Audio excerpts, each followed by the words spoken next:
New remote control, idle. It has two types. That means this one can copy rolling code. Today I will show you Merlin 2 Plus. Now the first step, you need to press the second button and third button at the same time about 3 seconds. Until the LED goes on again. Okay, that means it has entered into the learning mode. Now press any button you want to copy, for example, force button,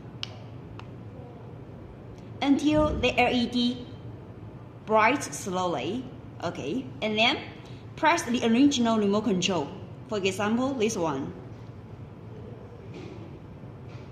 Yes, that means it has learning the code successfully. Now use this one to learning from the receiver.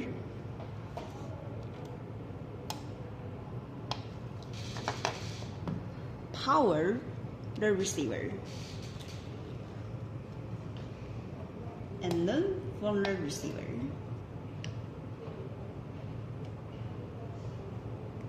Okay.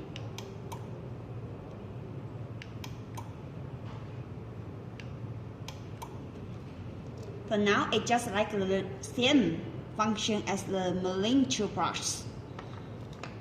This one are the same. You just do the same operation as above. The function just like Merlin 2 Plus.